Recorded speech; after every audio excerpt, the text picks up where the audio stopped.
लोग स्टार्ट करने वाले हैं रेफ्रिजरेशन एंड एयर कंडीशनिंग, जिसको हम RAC बोलते हैं। ठीक है, RAC में क्या होता है, सबसे पहले होता है कि RAC की हमें ज़रूरत क्यों पड़ी। ठीक, क्या मतलब पहले से ही रेफ्रिजरेशन होता था पहले ज़माने में? तो बिल्कुल होता था। जो बर्फ़ होती थी, जब ठंडियों में जब बर्फ़ गिरती थी तो उससे लोग क्या करते थे, उस पर चीज़ों को रख करके ठंडा कर लेते थे। ठीक है, लेकिन उसके बावजूद भी आगे हमें ज़रूरत क्यों पड़ी, तो उसको हम जानते हैं। आइए, तो हमारा एक फंडा होता है कि जो हीट है वो हीट क्या होती है कि हीट हाई टेम्परेचर से हमेशा लो टेम्परेचर की ओर फ्लो करती है। मान लीजिए ये कोई एक रूम है। ठीक, ये क्या है, एक रूम है, इसका टेम्परेचर है 50 डिग्री सेल्सियस। एक ये रूम के बाहर का ये एटमॉस्फेयर है, जिसको हम ATM लिखते हैं। ठीक, जो एटमॉस्फेयर है, एटमॉस्फेयर का टेम्परेचर है 25 डिग्री सेल्सियस। ठीक, तो अब हम देखेंगे कि अब क्या होगा। जो 50 डिग्री सेल्सियस की जो हीट है, अगर रूम को खोल देंगे तो 50 डिग्री सेल्सियस की हीट क्या होगा, 25 डिग्री सेल्सियस की हीट पर इंटरैक्ट होगा और हीट का ट्रांसफर करना स्टार्ट कर देगा। कब तक करेगा, जब तक कि इस रूम के अंदर का टेम्परेचर और बाहर एटमॉस्फेयर का टेम्परेचर इक्वल नहीं हो जाता, तब तक हमारा हीट का ट्रांसफर होता रहेगा। ठीक है, तो अब हम लोग जब पहले ज़माने में क्या था कि पहले ज़माने में ऐसा कोई सिस्टम था नहीं, तो वहाँ पर देखा गया कि भाई मिनिमम टेम्परेचर यहाँ पर कितना हो सकता है, 25 डिग्री सेल्सियस। भाई एटमॉस्फेयर से नीचे हम टेम्परेचर नहीं ले जा सकते, हम उतना ही टेम्परेचर ले जा सकते हैं जिसको हम, जो एटमॉस्फेयर का टेम्परेचर है, जिसको हम कूलिंग कहते हैं। मान लीजिए कोई आपने पॉट ले लिया और पॉट में आपने पानी गर्म करने के लिए रख दिया। ठीक, मान लीजिए ये कोई पॉट है और इस पॉट में आपने पानी गर्म करने के लिए रख दिया। पानी गर्म हो गया, 100 डिग्री सेल्सियस का पानी हो गया और ये बॉयल होने लगा। ठीक, हमने इसको उतार करके बाहर रख दिया।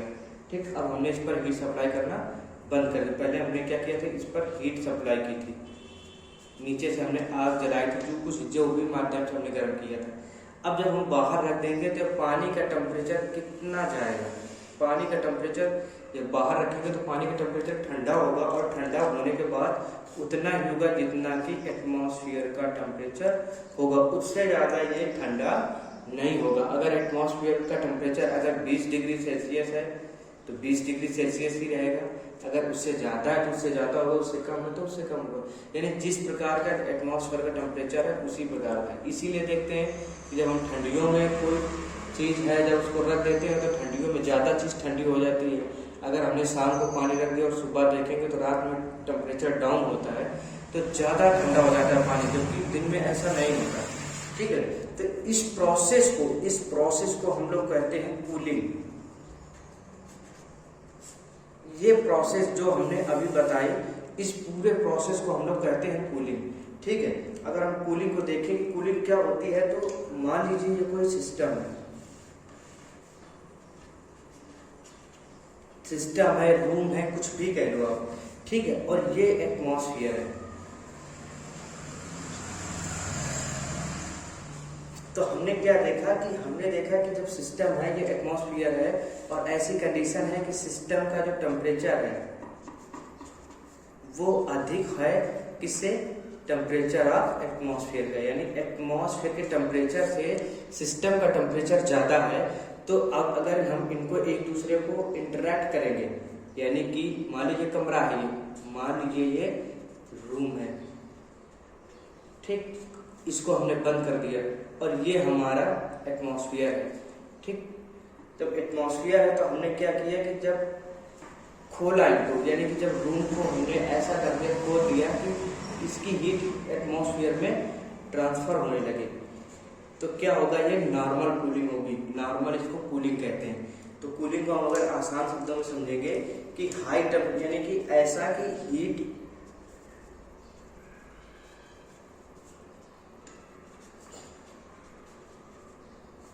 हीट का फ्लो हो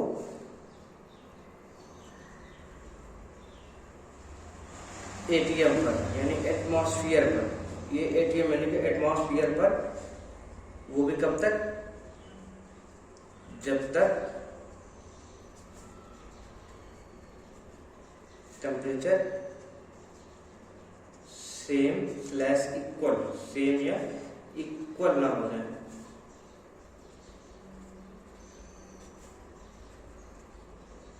तब तक इनका अगर इंटरेक्शन होगा तो वो हमारा कहलाता है कूलिंग। यानी कि सिस्टम, यानी कोई भी रूम है उसको हम खोल दें, कमरा है, गर्म है, ठीक है, यानी कि हीट का ट्रांसफर एटमॉस्फेयर से नीचे नहीं होगा।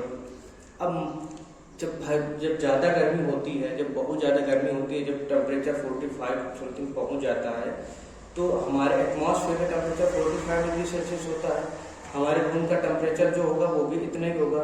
तो हम सोचेंगे तो चीज़ें बहुत ज़्यादा ठंडी होंगी तो नहीं होंगी।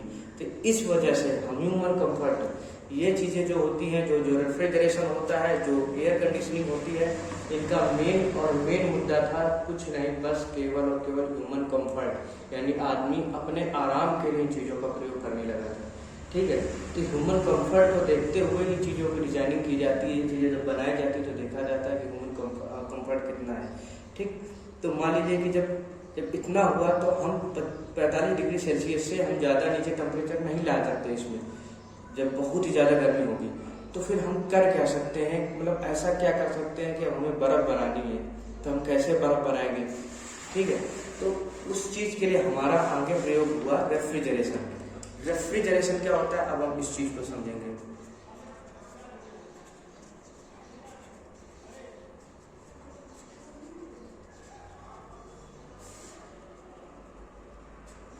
ठीक है, अगर हम रेफ्रिजरेशन को समझेंगे तो रेफ्रिजरेशन में क्या था कि मान लीजिए कोई बॉडी है, वही रूम है, ठीक, वही रूम है और ये वही एटमॉस्फेयर है, ये एटमॉस्फेयर है, ठीक, एटमॉस्फेयर है, और ये वही है सिस्टम, जिसको हम लोग वही रूम कह सकते हैं। यानी एक कोई कमरा है जो बंद है और ये हमारा एटमॉस्फेयर है। ठीक, अब हम क्या करें कि यहाँ पर सिस्टम क्या होगा, सिस्टम से हीट ट्रांसफर होगी किस पर, एटीएम पर। सिस्टम से हीट ट्रांसफर होगी एटीएम की ओर, जैसा पहले हो रहा था वैसे अभी भी होगा कि सिस्टम से हीट ट्रांसफर होगी एटीएम पर। लेकिन कब तक, जब तक कि सिस्टम का टेम्परेचर और एटमॉस्फेयर का टेम्परेचर बराबर ना हो जाए तब तक ट्रांसफर होगी। ठीक, तब तक तो हमारा नॉर्मल क्या होगा, ये कूलिंग हो जाएगी, ये हमारी हो जाएगी कूलिंग। ठीक, कि जब तक कि ट्रांसफर ना होगा तब तक हमारी कूलिंग होगी। लेकिन अगर कुछ हम एडिशनल काम कर दें, इस पर कोई हम और एक्स्ट्रा काम कर दें, कुछ ऐसा अरेंजमेंट कर दें, कुछ ऐसा इस पर अरेंजमेंट काम लगा दें कि इसको हम वर्क दे दें। ठीक है, जब हम इसको वर्क दे दें तो ये क्या हो कि और ज़्यादा हीट निकाल दें। ठीक है, अब अगर इसको हम एक माध्यम से समझें तो हम ऐसा कह सकते हैं कि हम वर्क क्यों दे रहे हैं। मान लीजिए कि जैसे आप लोगों ने देखे होंगे पुराने ज़माने में, अभी जो ओल्ड टाइम था, तो हमारे जो इंजन होते थे खेतों में सिंचाई करने के लिए, जो पानी होता है, तो क्या होता है कि जब पानी हम डालते हैं कुएं में, हम मान लो पानी डाल रहे हैं तो हमें कोई काम नहीं करना पड़ रहा है, सीधा हम एक बाल्टी पानी लेकर कुएं में डाल रहे हैं, हमें कोई एडिशनल वर्क का मतलब नहीं लगाना पड़ रहा है कि हमें कुछ एडिशनल चीज़ें लगानी पड़ेगी। लेकिन अगर वही नीचे से हमें पानी निकालना है ऊपर, तो हमें इंजन या मोटर कुछ भी कह लो, एक एडिशनल काम देना पड़ता है नीचे से पानी ऊपर निकालने के लिए। ठीक है, रिवर्स करने के लिए। बस वही चीज़ इसमें है कि जब हमें नॉर्मल कूलिंग करनी है, नॉर्मल प्रोसेस करना है, तो हमें कोई एडिशनल चीज़ की जरूरत नहीं पड़ रही है। लेकिन अगर हम यही कहते हैं कि किसी रूम से पानी, मतलब किसी रूम को और ठंडा करना है, एटमॉस्फेयर टेम्परेचर के नीचे तक ठंडा करना है, तब हमें क्या करना पड़ेगा कि तब हमें ऐसा, यानी हमें प्रोसेस ऐसे बनाना है कि एटीएम का टेम्परेचर अधिक हो और सिस्टम का टेम्परेचर कम हो जाए। यानी एटीएम का टेम्परेचर अधिक हो और सिस्टम का टेम्परेचर, यानी एक रूम ऐसा है कि जिस पर हीट है, अब हीट को हम निकाल करके सिस्टम में, मतलब उसमें डाल दी, बाहर एटमॉस्फेयर में फेंक दिए। अब कब तक फेंक सकते हैं नॉर्मल, जब तक कि दोनों का टेम्परेचर बराबर नहीं हो जाता। लेकिन हमें टेम्परेचर और कम करना है, तो हमने इस रूम में, हमने रूम पर एक कोई एडिशनल चीज़ लगा दी, पंप लगा दिया, कंप्रेसर लगा दिया, टरबाइन लगा दी, मतलब ऐसा एक अरेंजमेंट बना दिया कि जिसके बाद हमने देखा कि इस रूम का जो टेम्परेचर है वो इस रूम की जो हीट है वो इस तरह निकाल करके बाहर फेंक दी और ये रूम क्या हो जाएगा, ठंडा हो जाएगा। ठीक है, तो वही चीज होती है कि जो रेफ्रिजरेशन होता है, जो रेफ्रिजरेशन होता है वो यही होता है कि बॉडी का जो टेम्परेचर होता है,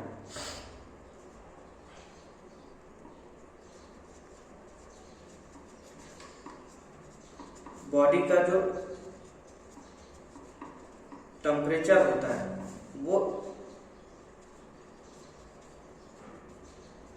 एटमॉस्फेयर से कम हो, जिसके लिए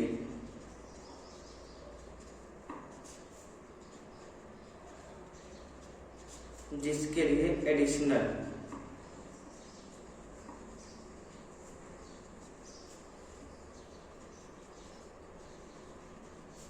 वर्क करना पड़ता है। ठीक है,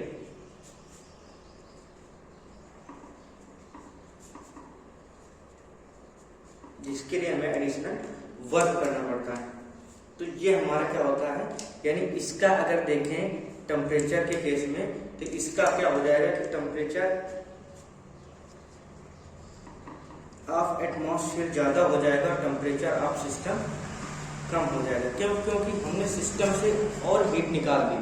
हमें मान लीजिए कि हमें 2 डिग्री सेल्सियस रूम चाहिए अपना, कि रूम का टेम्परेचर 2 डिग्री सेल्सियस हो जाए, तो हम क्या करेंगे, रूम से जितनी हीट होगी निकाल करके 2 डिग्री सेल्सियस तक की हीट को छोड़ देंगे। ठीक है, तो हम और बाकी हीट हम सिस्टम में डाल देंगे तो सिस्टम का टेम्परेचर हो जाएगा, एटमॉस्फेयर में डाल देंगे तो एटमॉस्फेयर का टेम्परेचर हो जाएगा ज़्यादा और सिस्टम का टेम्परेचर हो जाएगा कम, जिसको हम लोग कहते हैं रेफ्रिजरेशन। इसी को हम रेफ्रिजरेशन कहते हैं। जैसे कि जो फ्रिज होता है, ये जो एसी होता है, एसी में क्या होता है कि रूम का जो टेम्परेचर है, एसी में बाहर एक एग्जॉस्ट फैन लगा होता है, वो उसका काम यही होता है कि जो रूम का टेम्परेचर है उसको बाहर कर दे, जो रूम की जो टेम्परेचर है उसको बाहर एटमॉस्फेयर में कर दे और रूम को और ठंडा बना दे। ठीक है, अब हम देखेंगे रेफ्रिजरेशन इफेक्ट क्या होता है।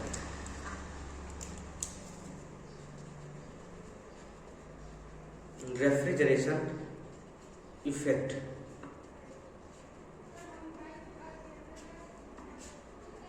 रेफ्रिजरेशन इफेक्ट क्या होता है। ठीक है, रेफ्रिजरेशन इफेक्ट क्या होता है कि मान जो रूम है, जो जहां से हम हीट निकाल रहे हैं, ठीक है, निकाली गई हीट जितनी अमाउंट में जो हीट निकालेंगे उस अमाउंट को हम लोग कहते हैं रेफ्रिजरेशन इफेक्ट। यानी रेफ्रिजरेशन इफेक्ट का मतलब है कि एटीएम टेम्परेचर के नीचे एटमॉस्फेयर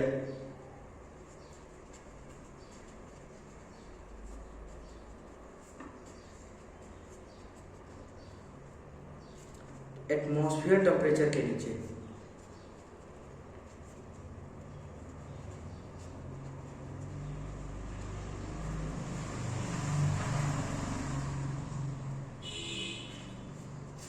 एटमॉस्फेयर टेम्परेचर के नीचे जितनी हीट निकाली जाती है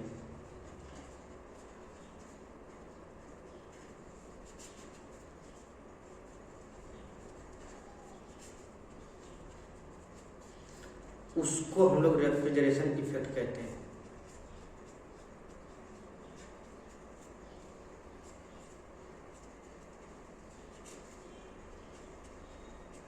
ठीक है, रेफ्रिजरेशन इफेक्ट क्या होता है, जो एटमॉस्फेयर टेम्परेचर के नीचे, मान लीजिए कि एटमॉस्फेयर का टेम्परेचर मान लिया कि एटमॉस्फेयर का टेम्परेचर क्या है, एटमॉस्फेयर का टेम्परेचर 30 डिग्री सेल्सियस है। ठीक है, अब लेकिन हमें जो सिस्टम है या हम मान लें कोई रूम है, रूम का टेम्परेचर हमें करना है 10 डिग्री सेल्सियस। तो हमें क्या करना पड़ेगा कि हमें पहले रूम का टेम्परेचर कितना होगा, मान लीजिए 50 डिग्री सेल्सियस होगा, ठीक, ज़्यादा हो तो हम पहले रूम के टेम्परेचर को कूलिंग करेंगे और कूलिंग करने के बाद 30 डिग्री सेल्सियस लाएंगे। इसके बाद फिर उस पर रेफ्रिजरेशन स्टार्ट करेंगे और उस 30 डिग्री सेल्सियस को 10 डिग्री सेल्सियस तक लाने का प्रयास करेंगे। यानी कि रूम में क्या होगा, रूम में पहले क्या होगा कि 30 डिग्री सेल्सियस, रूम का टेम्परेचर 50 है, 30 डिग्री सेल्सियस तक आने पर ये क्या होगा, कूलिंग करेगी। फिर इस 30 डिग्री सेल्सियस से 10 डिग्री सेल्सियस तक आने पर यहाँ पर क्या होगा, रेफ्रिजरेशन होगा। तो इस पर जो हीट निकाली जाएगी 30 डिग्री सेल्सियस, यानी एटमॉस्फेयर टेम्परेचर जो 30 डिग्री सेल्सियस है, इसके बाद जो हीट निकाली जाएगी 20 डिग्री सेल्सियस की, इस हीट को हम लोग रेफ्रिजरेशन इफेक्ट कहेंगे।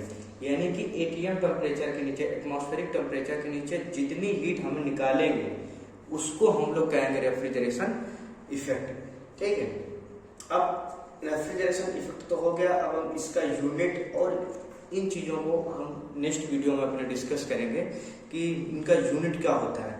ठीक है, थैंक यू वेरी मच।